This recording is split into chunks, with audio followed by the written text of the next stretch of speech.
Final Judgment, we're going to be taking a look back at last night's debate and what might be one of the worst answers to a debate question that I've ever seen. When I mean worst, I mean most lacking in information, comprehension about the world, about the policies that affect the world.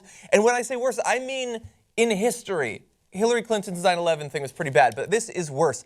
And not just in the way that most responses don't actually answer the question and avoid the actual issue. He so clearly doesn't know what he's talking about that it is delicious. And here I am, of course, talking about Donald Trump, responding to a question from Hugh Hewitt. Kudos to Hugh Hewitt for once again being able to be subversive enough to just ask a question that seems reasonable that proves Donald Trump doesn't know the first thing about politics or history or the world or anything. So the question was, what's your priority among our nuclear triad? Now, really fast, just in case it's been a while since you were in a class about this, the nuclear triad is a brief way to summarize our nuclear capability. The triad being that we have ground-based or silo-based missiles that we can fire that have nuclear weapons. We have our submarines that can fire nuclear weapons. And we have our intercontinental bombers that can drop nuclear bombs. That's the three things that our nuclear capability rests on. That was a very quick summary of what it is. See if you see any of that in this long-winded response.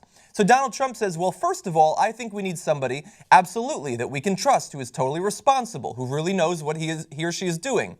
That is so powerful and so important and so irrelevant to the question that you were just asked. It has nothing to do with what you're being asked about. It's so powerful that you could trust your leader.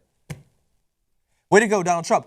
And of course, you can't trust Hillary Clinton, you can't trust Barack Obama, you can trust him. Now, you can't trust him to know what the questioner is asking about. You can't trust him to have a good response. You can't trust him to actually even attempt to answer the question or to ask for more information, but you can trust him to divert your attention.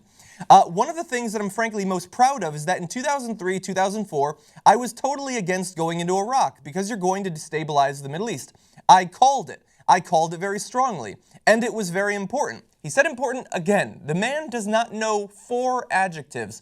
But importantly there, he threw in some dates. And what's interesting about saying that you called it in 2003, 2004 is you actually called it in 2004, about a year into the actual invasion of Iraq. So hardly like a predictive genius in Donald Trump, that about a year into our invasion, he thought, you know what, this might have some bad consequences.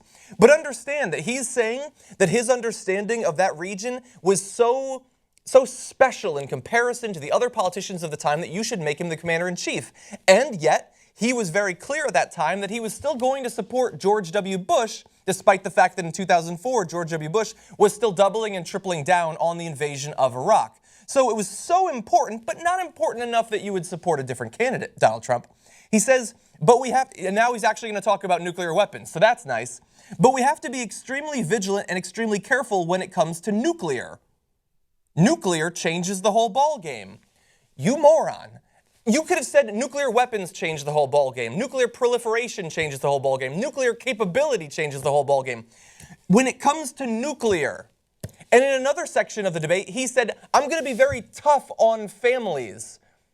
If your child spoke like this, you'd say, oh, no, hold on, we got to correct that if you're going to give this as some sort of speech or debate answer or anything like that. But for some reason, this 95-year-old man, it's perfectly acceptable when he talks like a particularly dim 5-year-old.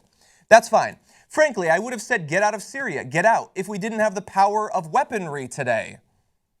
Sarah Palin would be ashamed to speak like this. The power of weaponry today. And then, and this is amazing, I mean, I criticize constantly that he doesn't understand history. He says, the power is so massive that we can't just leave areas that 50 years ago or 75 years ago we wouldn't care. It was hand-to-hand combat. Well, that's another exciting inclusion of debates there, because what's great about 75 years ago is it's almost exactly when we dropped nuclear weapons on Japan. But he thinks that we were literally fighting with swords and spears at that time. He doesn't know anything about even the history of the deployment of nuclear weapons, let alone the escalating risk of nuclear proliferation, or what we need to do to combat it, or the fact that Syria is nowhere even close to getting nuclear weapons in God knows how many decades.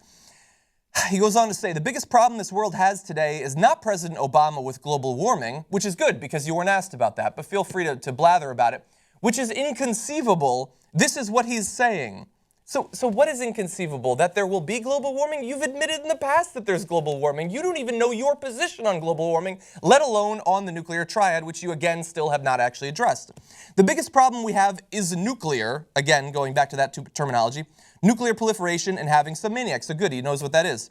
Having some madman go out and get a nuclear weapon, that's, in my opinion, that is the single biggest problem that our country faces right now. But you were not asked what the biggest problem is. You asked which aspect of the nuclear triad you would focus on. Hugh Hewitt, who's a fairly detestable human being, actually has a follow-up question.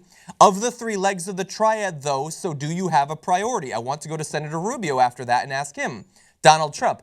I think for me, nuclear is just the power. The devastation is very important to me, which would make kind of a cool haiku, but a terrible answer for a presidential contender to give in a debate.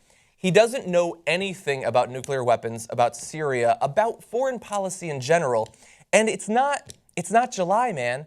It's not like, okay, well, I'm only a 65-year-old man who's been in the public eye. I can't be expected to know anything about foreign policy. You've been running for the presidency for months at this point.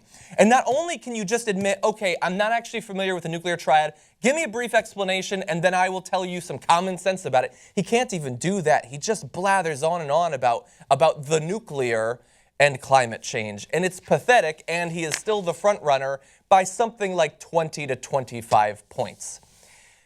I could go on about this. I want to give, again, some credit to Hugh Hewitt, and so we will leave this final judgment with Hugh Hewitt's perfectly appropriate response right here.